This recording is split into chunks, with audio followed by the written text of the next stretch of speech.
뉴스룸을 시작하겠습니다. 경주 에이펙 정상회의 폐막과 동시에 열린 한중 정상회담은 한중 관계 복원의 계기로 평가됩니다.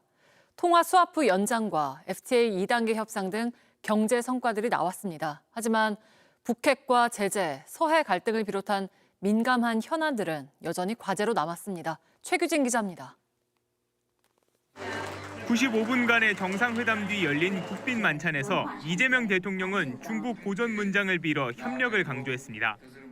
봉황이 날 수 있는 것은 깃털 하나의 가벼움 때문이 아니고 천리마가 달릴 수 있는 것은 다리 하나의 힘에서 비롯되는 것이 아니다. 시진핑 주석은 경주 출신 학자 고운 최치원의 시를 인용해 화답했습니다.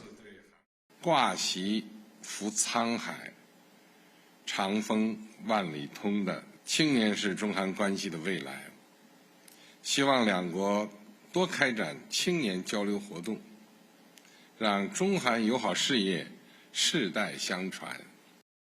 대통령실은 이번 회담을 통해 한중 관계가 전면 복원됐다고 평가했습니다. 통화 스와프 연장과 FTA 2단계 협상 등 경제 협력에서 실질적 성과를 냈고 공급망 안정과 투자 확대를 위한 한중 경제 협력 공동 계획도 서명했습니다. 하지만 북한 비핵화 등 안보 의제는 여전히 과제로 남았습니다. 이 대통령은 중국이 북한과의 대화에 건설적 역할을 해달라고 요청했는데 북한과의 대화 재개를 위해 한중 양국이 전략적 소통을 강화해 나가기를 기대합니다. 시 주석은 한반도 평화와 안정을 위한 노력을 지속하겠다는 원론적인 입장을 밝혔습니다. 为地区和平与发展提供更多正能量。 핵 잠수함 추진 등에 대해서도 논의가 이루어졌는데 위성락 안보실장은 한반도 평화와 비핵화 문제 논의가 있었다고만 밝혔습니다. 또 한화 오션 제재, 서해 구조물 문제 등 현안도 다뤘지만 즉각적 해법은 없었습니다. JTBC 최규진입니다. 또 중국의 한류 금지령, 이른바 한한령이 풀릴지도 관심이었습니다. 회담 자리에서는 서로 문화 협력을 하자는 이야기를 했다고 밝혔는데 대중문화교류위원회는 해제라고 보기엔 성급하다며 신중한 입장을 취했습니다. 최현수 기자입니다. 현재 한중 간 경제 협력 규모 구조가 수직적인 분업 구조에서 수평적인 협력 구조로 변화하고 있는 상황에서 양국 간의 호혜적인 협력 관계도 한중 정상회담에서 경제 민간 교류 개방을 강조한 이재명 대통령. 회담에서 한한령 해제에 대한 적극적인 논의가 이루어질 거란 기대감도 컸습니다. 이에 대통령실은 문화를 교류하고 협력하자는 공감대가 있었다며 실무적 소통을 통해 조율해 나갈 수 있을 것이라고 밝혔습니다. 중국은 2016년 주한미군의 사드 배치에 반발해 한국 기업의 콘텐츠와 연예인들의 활동을 막아왔습니다. 문서가 없는 비공식 제재로 중국은 지금까지도 공식적으로는 한한령을 내린 적 없다는 입장입니다. 그런데 어제 회담 이후로 한한령이 풀리는 것 아니냐는 관측이 나왔습니다. 민주당 김영배 의원은 소셜미디어에 이재명 대통령과 시진핑 주석, 박진영 위원장이 이야기를 나누다가 북경에서 대규모 공연을 하자는 제안에 시 주석이 호응해 왕이 외교부장을 불렀다고 전했습니다. 이후 박 위원장도 경청해 주시고 좋은 말씀 해주셔서 감사하다는 글을 올리기도 했습니다. 하지만 대중문화교류위원회는 한한령 해제 신호라고 보기엔 성급한 판단이라며 선을 그었습니다. 위원회는 공식 외교 행사에서 서로 인사를 나누며 건넨 원론적 수준의 덕담이었다며 과도한 해석을 하지 말아달라 당부했습니다. JTBC 최현수입니다. 한중 정상이 만난 자리에서 시진핑 주석이 웃는 장면도 있었습니다. 샤오미 스마트폰을 선물 받은 이재명 대통령이 웃으면서 통신 보안이 잘 되냐고 묻자 시 주석도 재치 있게 받아쳤습니다. 오원석 기자입니다. 이재명 대통령이 시진핑 중국 국가주석을 악수로 맞이합니다. 한중 정상회담이 끝난 뒤 두 나라 정상은 서로 주고받을 선물을 소개했습니다. 시 주석은 한국 디스플레이가 탑재된 샤오미의 휴대폰을 선물로 소개했는데 그러자 이 대통령이 농담을 건넵니다. 통신 보안은 잘 됩니까? 좌중에서 큰 웃음이 터지자 시 주석은 재치 있게 화답합니다. 看看有没有后门。 뒷문 있는 점 확인해 보십시오. 중국산 스마트폰이 뒷문, 백도어를 이용해 사용자 정보를 빼돌린다는 의혹을 가벼운 농담 소재로 활용한 겁니다. 민감할 수 있는 소재였는데 평소 웃는 모습을 잘 보이지 않는 시 주석도 웃게 만든 겁니다. 이 대통령은 중국에서도 최고급 재료로 손꼽히는 봄비자 나무로 만든 바둑판을 선물했습니다. 비자나무로 만들었다. 바둑 애호가로 알려진 시 주석은 지난 2014년 국빈 방문 당시 바둑알을 선물로 받았습니다. 11년 만에 성사된 시 주석의 방한을 기념해 이번엔 바둑판을 선물로 마련한 겁니다. 시 주석은 한국 화장품을 선물로 받자 웃음기 있는 말을 건네기도 했습니다. 여성용이죠. 시 주석은 문방사우 세트와 김혜경 여사를 위한 찻잔 세트도 선물했습니다. JTBC 오원석입니다. 감사합니다. 젠슨 황 엔비디아 CEO가 최신 GPU 26만 장을 한국에 우선 공급하겠다고 한 가운데 엔비디아의 공식 계정에 한국을 향한 헌정 영상이 올라왔습니다. 기적이 계속되는 한국에서 함께하게 돼 영광이란 내용이었는데요. 박상욱 기자가 전해드립니다. 이재용 삼성전자 회장과 정의선 현대차그룹 회장과의 치맥 회동 이후 고 이건희 회장과의 일화를 밝힌 엔비디아의 젠슨 황 CEO. In 1996, I received a letter from Korea. In the old times, letters traveled by mail, not email. And the letter described that I have a vision. I have a vision for Korea. 황 CEO는 인터넷으로 모두가 연결된 한국과 비디오 게임을 통한 기술의 발달, 그리고 최초의 게임 올림픽이 3대 비전이었다고 소개했습니다. 그가 한국을 떠난 뒤 엔비디아의 공식 유튜브 채널엔 한 영상이 올라왔습니다. 한강의 기적을 일궈낸 나라. 여러분의 결단력과 희생으로 단순한 재건을 넘어 역사상 가장 빠른 산업화를 이루었습니다. 한국에 대한 헌정 영상입니다. 한국 산업화에 이은 e스포츠의 성장이 엔비디아의 큰 기회가 됐다고 소개했습니다. PC방이라는 새로운 경기장이 탄생했고 엔비디아 지포스는 새로운 플레이어들의 장비가 되었습니다. 그리고 AI 혁명의 시대, 한국과의 파트너십을 구축하고 있다고 강조했습니다. 삼성, 현대, SK부터 네이버와 LG에 이르기까지 산업혁명에서 AI 혁명으로 한국은 새로운 미래를 만들어가고 있습니다. 이어 한국에 대한 감사로 영상은 끝이 납니다. 여러분과 함께 할 수 있게 되어 영광으로 생각합니다. 기적이 계속되는 바로 이곳, 한국에서. 엔비디아가 이처럼 특정 국가나 지역을 위한 헌정 영상을 만든 건 매우 이례적입니다. 한국을 제외하면 유럽과 모국인 대만 정도에 그칩니다. 최신 GPU 26만 장을 한국에 공급하기로 한 만큼 한국 시장에 대한 관심과 그 중요성이 반영된 결과로 풀이됩니다. JTBC 박상욱입니다.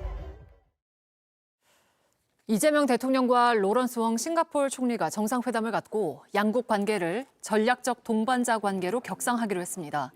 두 정상은 공동 성명을 발표하면서 방산기술 공동연구와 사이버 범죄 대응 등 안보 협력도 강화하기로 했습니다. FTA 개선을 통한 교역 확대와 인공지능 등 첨단 기술 협력, 제주산 축산물의 첫 싱가포르 수출에도 합의했습니다. 어제 한중 정상회담이 열리던 날, 북한 김정은 국무위원장은 특수부대를 시찰했습니다. 러시아 우크라이나 전쟁이 파병됐던 이른바 폭풍군단인데요.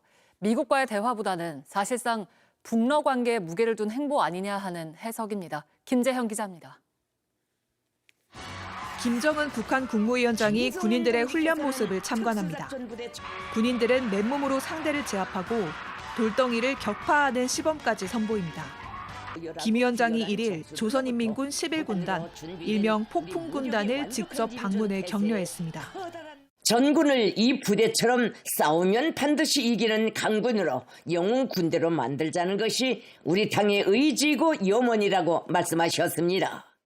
러우 전쟁에도 파견했던 최정예 특수부대를 방문해 군사국가 면모를 대외적으로 과시한 겁니다. 같은 날 이재명 대통령은 북미 대화회장을 마련하기 위한 페이스메이커 역할을 강조했습니다. 가장 중요한 것은 미국의 역할입니다. 그래서 미국의 역할을 인정하고 또 미국과 북한이 대화해서 관계를 개선하면 남북 간의 관계도 개선할 길이 열리기 때문에 한중 정상회담에선 한반도 비핵화가 의제로 논의됐습니다. 주변국에서는 한반도 평화를 위해서 대화와 협상을 주장하고 있지만 김정은 위원장 입장에서는 핵 보유국 지위를 우선 달성하기 위한 모든 군사력을 지금 구축하고 있다. 지난달 31일 비핵화가 실현 불가능한 개꿈이라고 밝힌 박명호 북한 외무성 부상과의 담화와도 같은 맥락입니다. 특히 폭풍군단이 러시아와의 혈맹의 상징인 만큼 당분간 북러 밀착 행보를 계속 이어나가겠다는 의지로도 해석됩니다. 김 위원장은 세상에서 가장 저열하고 비열한 적수들로부터 주권을 사수해야 한다고 밝혔지만 한국이나 미국을 직접 지목하지는 않았습니다. JTBC 김재현입니다. 6년 만에 열린 미중 정상회담 이후 두 나라 사이에 긴장이 좀 풀리는 분위기가 나타나고 있습니다. 백악관이 합의 내용을 자세히 밝혔는데 양측은 무역 제재를 서로 풀기로 했고 직통 군사 채널도 열기로 했습니다. 워싱턴 정강현 특파원입니다.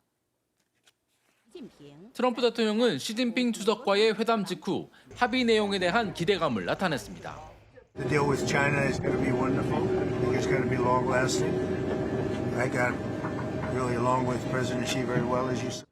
실제 백악관은 정상회담 이틀 만인 현지 시간 1일 미중 양측의 합의 내용을 상세히 밝혔습니다. 백악관이 공개한 팩트시트에 따르면 중국은 히토류 수출 통제와 대미 보복 관세를 전면 중단하고 미국산 대두와 농산물 구매를 대폭 확대하기로 했습니다. 하나오션을 비롯한 조선 해운 기업에 대한 제재도 철회 대상에 포함됐습니다. 中方期待与美方共同做好落实工作，为中美经贸合作和世界经济注入更多稳定性与确定性。 미국 역시 펜타닐 관련 관세를 10%포인트 낮추고 중국의 조선 물류 지배력 조사를 근거로 한 무역법 301조 대응 조치를 1년간 유예하기로 했습니다. 두 나라 모두 상호 보복성 조치를 멈추며 사실상 무역 갈등의 휴전을 선언한 셈입니다. 군사 분야에서도 유화 제스처가 나왔습니다. 헤그세스 미 전쟁부 장관은 둥진 중국 국방부 장관의 최근 대화를 소개하면서 양국 간 직통 군사 채널을 구축해 충돌을 방지하고 긴장을 완화하기로 합의했다고 밝혔습니다. 이번 부산 회담을 계기로 미국과 중국이 단계적 긴장 완화 조치에 들어갔지만 미국이 무역법 대응 조치 유예 기간을 1년으로 못 박은 만큼 여전히 조건부 휴전에 불과하다는 지적도 나오고 있습니다. 워싱턴에서 JTBC 정강현입니다. 우리 공군의 특수 비행팀 블랙 이글스가 에어쇼에 참석하러 두바이로 가는 길에 일본 오키나와에서 중간 급유를 받으려고 일본 쪽에 요청을 했습니다. 일본 정부는 블랙 이글스가 독도 상공에서 훈련한 걸 이유로 거절할 계획인 걸로 전해졌습니다. 도쿄 정원석 특파원입니다. 이달 17일 개막하는 두바이 에어쇼에 참석할 예정이었던 공군 특수비행팀 블랙 이글스. 기체 특성상 두바이까지 한 번에 갈 수 없어 중간 급유가 필요해지자 공군에선 일본 오키나와 나하 기지에서 연료를 채우는 방안을 일본 측에 요청했습니다. 일본 항공자위대와 오키나와에서 친선 행사를 여는 것도 계획할 정도로 일본 정부도 처음에는 긍정적이었던 것으로 전해집니다. 하지만 일본 정부는 이를 거절할 것으로 보입니다. 요미우리 신문은 지원 대상 한국 공군기가 독도 주변을 비행한 사실이 드러나 일본 측이 급히 수용을 중단하기로 방침을 굳혔다며 지난달 30일 한일 정상회담이 열리기 직전 굳어졌다고 보도했습니다. 최근 블랙 이글스가 독도 상공에서 인공연무로 태극 문양을 그리는 훈련을 했는데 이를 문제 삼은 겁니다. 일본 정부는 정상회담이 열리던 날 한국에 항의 서한도 보냈습니다. 에이펙 정상회의가 끝난 뒤 어제 귀국한 다카이치 총리는 한일 정상회담을 성과로 꼽기도 했습니다. 中国、韓国という重要な隣国とも率直な対話を行いました。 다카이치 총리는 이번 급유 요청을 받아들이려 노력했다고 신문은 전했습니다. 우리 국방부 관계자는 확인해 줄 수 있는 게 없다고만 밝혔습니다. 도쿄에서 JTBC 정환석입니다. 더불어민주당이 현직 대통령의 형사 재판을 재임 기간 동안 멈추게 하는 재판 중지법을 이르면 이달 안에 처리하겠다고 했습니다. 이재명 대통령과 관련해서는 12개 혐의에 대한 5개의 재판이 남아 있는데요. 국민의힘은 반헌법적 발상이라며 재판을 계속 이어가야 한다고 했습니다. 한민정 기자입니다.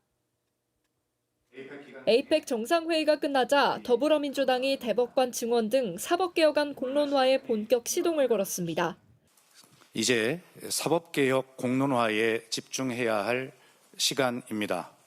7대 사법개혁안에 더해 소위 재판중지법에 대한 논의도 불가피한 현실적 문제가 된 느낌입니다. 특히 재판중지법에 대해선 이달 내 처리 가능성을 내비치며 재판중지법이 아닌 국정안정법이라 부르겠다고 밝혔습니다. 이제부터 민주당은 재판중지법을 국정안정법, 국정보호법, 헌법 84조 수호법으로 호칭할 것입니다. 재판중지법은 지난 대선 이후 방탄입법이라는 비판에 민주당은 속도 조절을 해왔습니다. 그러나 최근 국감에서 재판 재개가 가능하다는 공개적인 언급이 법조계에서 나오면서 논의에 다시 불을 댕겼습니다. 이재명 정부 중에도 언제든지 재판은 다시 기회를 잡아서 할 수 있는 거죠? 이론적으로는 그렇습니다. 또 지난주 대장동 비리 의혹 관련 민간업자들에 대한 1심 판결 과정에서 이재명 대통령에 대한 배임 혐의 기소가 조작됐다는 주장이 나온 것도 작용한 걸로 보입니다. 국민의힘은 반헌법적 발상이라며 즉각 반발했습니다.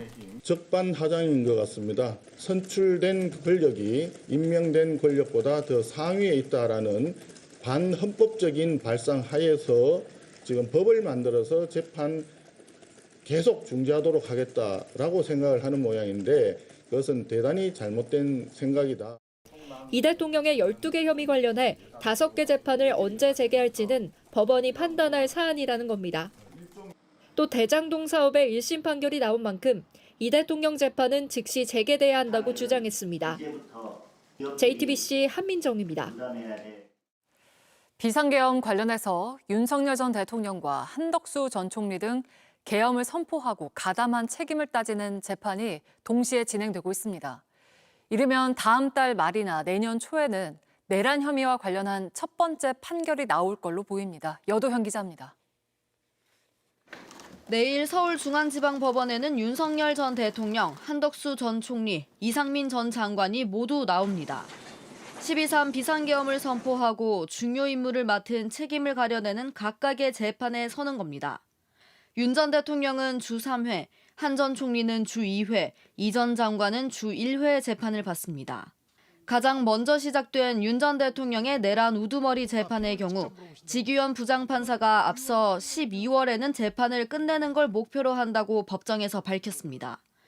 특검이 기소한 체포방해 등 재판은 더 늦게 시작됐지만 주 2회 재판을 여는 만큼 속도가 붙을 걸로 보입니다. 한 전 총리의 재판부는 더 적극적입니다. 책임이 더 큰 내란 중요 임무 종사 혐의로 공소장 변경을 검토해보라고 하더니 11월 마무리 계획도 밝혔습니다. 저희 재판부는 11월 중에 종결을 목표로 하고 있습니다. 일단 저희는 다른 사건 진행과 관계없이 선고가 가능하다는 입장입니다. 계획대로 된다면 내란 사건 중 1호 판결은 한 전 총리가 될 가능성이 높습니다. 결심 후 선고까지 한두 달이 걸리는 점을 감안할 때 다음 달 말이나 내년 초면 선고가 가능해지는 겁니다.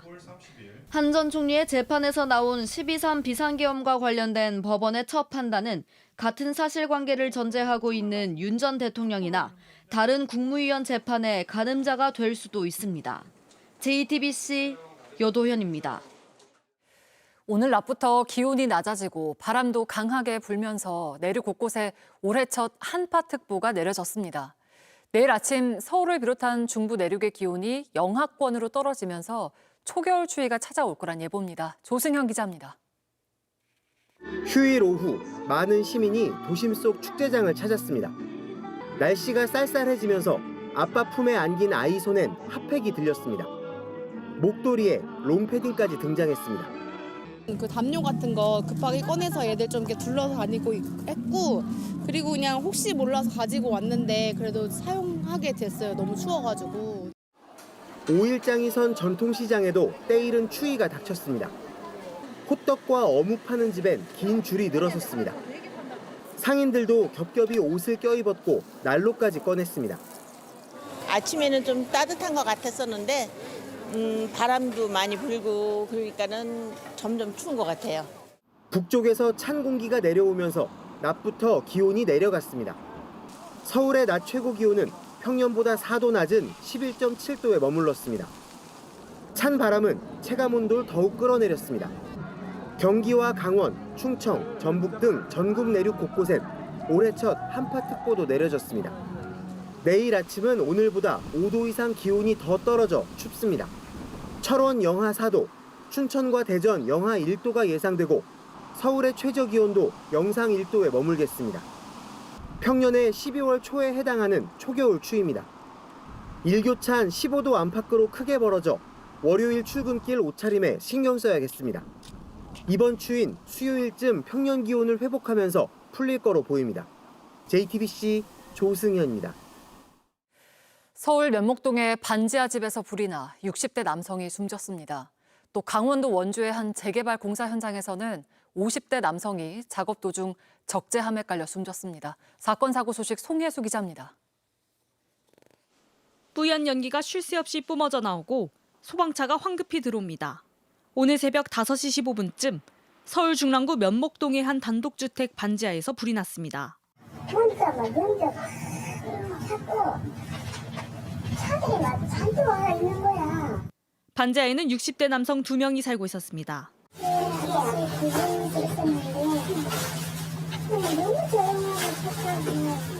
불은 30여 분 만에 모두 진화됐지만 두 남성은 심정지 상태로 발견됐습니다. 심폐소생술을 받으며 병원으로 옮겨졌으나 한 명은 치료를 받다 숨졌습니다. 경찰은 범죄 혐의점은 없다고 보고 정확한 화재 원인을 조사하고 있습니다. 강원도 원주시의 한 재개발 공사 현장. 어제 오후 3시 50분쯤 이곳에서 50대 노동자가 숨졌습니다. 당시 크레인으로 토사 반출 작업이 이뤄지고 있었는데 숨진 노동자는 집안 아래에 있다가 토사 반출 적재함에 깔렸습니다. 적재함의 무게는 1톤가량이었습니다. 숨진 노동자는 하청업체 소속이었습니다. 경찰과 노동당국은 산업안전보건법과 중대재해처벌법 위반 여부를 살피고 있습니다. 천천히. 바다에 빠진 여성이 해경의 도움을 받아 천천히 배에 오릅니다. 어젯밤 11시 20분쯤 부산 수영구 광안리 밀락항에서 27살 여성과 어머니가 산책을 나왔다가 함께 바다에 빠졌습니다. 어머니는 항구에 정박해 있던 선박 밧줄을 붙잡고 올라왔지만 딸은 줄을 잡고 버티고 있었습니다. 신고를 받고 출동한 해경은 10여 분 만에 여성을 무사히 구조했습니다. JTBC 송희수입니다. 캄보디아 사태 이후 저희는 관련 범죄를 추적해온 유엔의 목소리를 들어봤습니다. 유엔 마약범죄 사무소는 연애를 빙자한 사기 범죄가 곳곳으로 옮겨 다닌다면서 특히 표적이 된 한국의 우려를 전했습니다. 이지은 기자가 취재했습니다. 2018년부터 메콩 지역의 카지노가 자금 세탁에 쓰이는 실태를 추적한 유엔은 영내 범죄가 놀라운 속도로 진화해왔다고 했습니다. 코로나 때 온라인 사기 범죄로 옮겨가더니 그 대상도 광범위해졌다는 겁니다. And the targeting has really spread out from there, targeting especially high-income markets in Asia, Korea, Japan, or a bit further in Australia. But what we've really seen over the past months is an increased interest in countries like Korea. 최근 적발 사례를 보면 한국에 최적화하려는 패턴을 보인다고 호프만 부대표는 분석했습니다. It's more difficult to just use an AI program to run a scam for Koreans than it is, for example, for English speakers. Looking at that angle, I think we will start to see more Koreans being brought into the region to work into the centers, almost to train the model or to kind of to proofread the model if you want. 스캠 범죄는 동남아의 암처럼 전이된 상태라고 진단했습니다. it's best really described as a kind of a tumor, a cancer. Whenever you remove it from one part of the region, it just keeps on growing in another part of the region. We've always seen a shift between, Cambodia and Myanmar, for example, or Cambodia and Laos. We're seeing an increasing focus on some of the Pacific Island countries and also Timor-Leste. 캄보디아 사태가 부각되자 범죄 조직들이 더 교묘하게 숨어든 것으로 파악된다고 했습니다. And whenever one of these places is shut down, the other cells continue to operate in a way. Just because you don't have big compounds in a place doesn't mean that you don't have these kind of operations. They will just turn into these kind of more flexible, lower scale, smaller operations, which are more difficult for law enforcement to address as well. 지금 같은 단속과 제재론 역부족이라고 지적도 했습니다. This is not something that can be resolved by raiding and shutting down individual compounds. They have very specifically spent, the past 10 years or so setting up very elaborate money laundering frameworks. And so with that underground banking system, as we call it, that's been built in the region, you can actually work around that quite nicely. 근본적으로는 취약한 행정력을 바로 세우려는 아세안 차원의 노력이 뒤따라야 한다고 호프만 부대표는 강조했습니다. JTBC 이지은입니다. 우리 군의 5번째 정찰 위성이 성공적으로 발사돼서 지상국과 교신에 성공했다고 국방부가 밝혔습니다. 정찰 위성 5호기는 미 플로리다주의 케이프 커네버럴에 있는 우주군 기지에서 오늘 오후 2시 9분에 발사됐으며 1시간여 만에 교신에 성공했습니다. 이로써 정상 운용 중인 1, 2, 3, 4호기와 함께 24시간 내내 날씨가 어떻든 한반도 전역을 정찰할 수 있는 독자적인 능력을 구축하게 됐다고 국방부는 밝혔습니다. 3만 4천 명의 러너들이 가을로 물든 서울 도심을 달렸습니다. JTBC 서울 마라톤에 참가한 시민들 이야기를 오선민 기자가 들어봤습니다. 동이 타오르는 새벽, 설렘과 긴장감이 교차하는 표정으로 몸을 풉니다. 좀 이제 살 빼려고 시작을 하다가 이렇게 어쩌다 보니 풀코스까지 오게 됐습니다. 월 300km 이상씩 뛰었고 작년에는 제가 컨디션 조절을 잘 못해서 성과가 좋지 않았어요. 오늘은 그런 실수 없이 끝까지 완주하고자 합니다. 끝없는 트랙 위 반복되는 발걸음 속에서 지루함보다는 새로운 활기를 발견합니다. 마음이 안 좋거나 머리가 복잡할 때 뛰면은 환기가 되는 돌파구인 것 같아서 네, 그리고 지금 보시다시피 되게 활기차요. 열정 있고요. 서울 도심이 오늘만큼은 러너들의 무대가 됐습니다. 국내외 정상급 선수의 일반 시민까지 모두 3만 4천여 명이 참가한 이번 대회. 참가자들은 한강을 가로질러 서울 곳곳을 달리며 가을의 정취를 만끽했습니다. 서울 상암에서 출발해 여의도 광화문을 지나 올림픽공원으로 이어지는 42.195km 풀코스. 남자 엘리트 부문에선 케냐의 리틀리 키툰두가 2시간 5분 32초로 우승을 차지했습니다. 국내 선수 중에선 김홍록이 2시간 14분 14초로 가장 빨랐습니다. 제가 많이 도달하고 싶어하는 2시간 9분대를 먼저 기록하고 또 이제 아시아 신기록까지 갱신하는 것이 목표입니다. 여자부에선 임예진이 2시간 29분 12초로 2년 만에 다시 정상에 올랐습니다. JTBC 오선민입니다. 낙서로 세상을 바꾸고 27에 사라진 세계적인 화가 장 미셸 바스키아의 작품이 한국에 왔습니다. 짧은 생애 동안 치열하게 남긴 창작 노트도 처음 공개됐습니다. 강나현 기자입니다. 7 or 8 years old. It seemed very dreamlike seeing the car. I mean, it was just like in the movies when they slow it down. 어릴 적 교통사고를 당했을 때 배달차가 쏟아낸 흰우유. 세상의 하얀 존재들이 흑인인 그의 삶에 수없이 끼얹은 차별과 모욕, 불평등과도 겹쳐 보입니다. 거리를 캔버스 삼아 펼친 낙서로 주목받은 뒤 20대인 80년대 초 단숨에 스타 화가가 됐습니다. 무심한 듯 정교하게 익숙한 상징을 새롭게 펼쳐냈고 글자 한자 한자도 예술이 된다는 걸 보여줬습니다. 낯선 예술가의 등장을 세상은 깎아내리기 바빴지만 바스키아는 거침없었습니다. Locked in the basement in order to paint.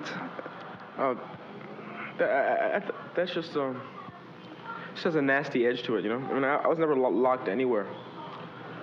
I mean, if I was white, they would just say artist in residence. 백인 경찰이 들이민 총을 힘껏 노려보며 정의는 누가 정하는지 되묻고 흑인은 늘 미소로 손님을 맞으라는 자본주의 주문도 보란듯이 비틀어버립니다. 관람객으로 그림으로도 좀처럼 볼 수 없던 자신과 닮은 이들을 캔버스 주인공으로 채웠고 그럴 자격이 있다며 왕관을 씌웠습니다.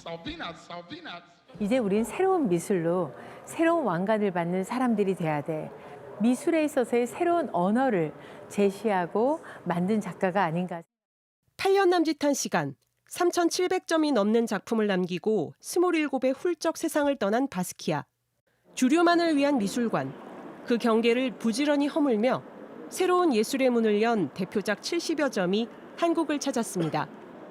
150장 넘는 창작 루트 8권도 세계에서 가장 처음 만날 수 있습니다. JTBC 강나현입니다. 네, 지방자치단체장들과의 연속 인터뷰 두 번째 순서로 오늘은 김동연 경기도지사를 만나보겠습니다. 어서 오세요. 네, 안녕하세요. 네, 반갑습니다. 자, 지지난 정부에서 경제부 총리도 하셨고 먼저 관세 협상 이야기부터 좀 해볼게요. 이번에 3,500억 불을 미국에 투자를 하고 연간 투자 상한을 200억 불로 설정을 했는데 이런 협상 결과를 좀 어떻게 평가하시나요? 네, 저는 대성공이다라고 보고 있습니다. 네. 아주 간단히 일본하고 비교해보면 아주 쉬울 것 같아요. 일본은 그야말로 백주의 수표를 써서 줬거든요. 네. 일본하고 비교해보면은 우리는 투자 규모, 또 분할 상환, 또 투자처의 또 이 결정, 또 투자 수익의 배분, 이 모든 면에서 아주 성공적인 그 어려운 현실 속에서 현실적인 그 성과를 거뒀다 생각을 하고요. 우리 경제의 3불을 제거했다라고 생각을 합니다. 불확실성, 또 그 불리하지 않은 점, 또 불안정성 제거했다고 생각을 합니다. 마지막으로 이제 외환과 금융시장 안정을 가져왔기 때문에 이런 불확실성, 불리한 점, 또 불안정성을 제거하는 성공적인 협상이었다 이렇게 평가를 합니다. 네, 미국 안에서는 이번 한미 정상회담을 좀 어떻게 평가하고 있나요? 제가 이제 미국 갔다 어젯밤에 이제 귀국을 했습니다. 네. 많은 분들 만났고 또 제가 이제 트럼프 일기 때 협상을 직접 했기 때문에 그 많은 분들 만났는데 미국에서도 대단히 한국으로서 성공적인 협상이었다라고 아주 호평을 많이 했습니다. 그 100조 투자를 유치했다고 하는 건 구체적으로 어떤 투자들인지 좀 이야기를 해주실까요? 네, 대부분은 이제 반도체, 바이오와 같은 이제 미래 먹거리와 관련된 것이었기 때문에 두 가지 점에서 아주 큰 의미가 있다고 생각을 합니다. 하나는 우리 경기도와 대한민국의 경제 안정화와 경제 활성화에 큰 도움을 주었다. 또 두 번째는 이 미래 먹거리와 관련된 이 산업들 앞으로 이 발전에 큰 디딤돌이 됐다 하는 측면에서 제 임기 앞당겨서 이와 같은 목적을 달성하게 돼서 우리 또 성원해 주신 도민 여러분께 감사하는 마음입니다. 네, 그 정부가 가계 대출을 규제를 했지만 집값이 잘 안 잡혀서 이번에 토지거래 허가 구역을 서울은 물론 경기도 12개 지역을 포함해서 확대를 했잖아요. 이 부분에 대해서는 좀 이걸로 부동산 시장이 안정이 될 거라고 보시나요? 지금 그 긴급 상황에서 긴급 처방을 잘했다고 생각을 합니다. 지금 실제로 이와 같은 조치로 인해서 서울을 비롯한 수도권 지금 집값 안정세가 좀 보이고 있거든요. 그렇기 때문에 일단 긴급 처방으로서는 적절한 조치였다 이렇게 생각을 하고 앞으로 이제 예를 들면 이제 좋은 공급이 필요하거든요. 좋은 공급은 집값을 올리지 않으면서 하는 공급 확대일 텐데 그 키가 이제 경기도가 될 것입니다. 앞으로 이제 이와 같은 좋은 공급을 경기도가 적극 중앙정부와 협조함으로써 또 이와 같은 부동산 대책에 대한 구체적인 보완 대책도 함께 협조함으로써 효과를 내게끔 만드는 것이 앞으로 할 일이라고 생각합니다. 네, 그 오세훈 서울시장 같은 경우에는 재난지원금이나 민생회복 소비 쿠폰이 지방 재정의 부담을 키웠다고 이야기를 하는데요. 이 문제는 좀 어떻게 생각하시나요? 그럼 어불성설이죠. 지방 재정을 망친 것은 그동안의 긴축 재정과 또 잘못된 재정 운영으로 지난 윤석열 정부에서 가장 피해를 본 주체적인 하나가 지방 정부입니다. 윤석열 정부에서 그와 같이 그 긴축 재정과 잘못된 재정 정책을 통해서 지방 재정을 망친 그런 정당에서 그와 같은 그 소비 쿠폰으로 그 지방 재정이 그 잘못된다 하는 건 말이 안 되는 소리고, 더 나아가서 그 소비 쿠폰으로 부동산 가격이 뭐 올랐다고 이렇게 얘기를 하는데, 그건 더더군다나 뭐 후한무치한 일이죠. 오세훈 시장이 어떻게 했습니까? 토지 허가제 풀었다가 잘못됐다고 생각하니까 다시 묻고 하는 것을 거치면서 서울 그 여러 지역으로 부동산 가격이 인상이 됐거든요. 그렇기 때문에 그건 뭐 저는 말이 안 되는 소리라고 생각을 하고요. 지금의 그 소비 쿠폰은 지금 정부가 돈을 써야 할 때 돈을 쓰는 일이라고 생각을 합니다. 네. 끝으로 내년 지방선거까지 이제 7개월 정도가 남았고 당 경선은 몇 달 안 남았는데 다시 출마하실 생각입니까? 뭐 지금 그런 이야기하기는 뭐 이른 시점이고요. 지금은 이제 뭐 여당 도지사 된 지 5개월 됐습니다. 이제는 이재명 정부 성공하도록 최대한 뒷받침하면서 제대로 된 도정을 통해서 성과를 내는 것이 급하지, 지금 뭐 그런 일에 지금 신경 쓸 때는 아직 아니라고 생각합니다. 네, 알겠습니다. 저희가 오늘 말씀은 여기까지 듣겠습니다. 김동연 경기도지사와 함께했습니다. 고맙습니다. 네, 감사합니다.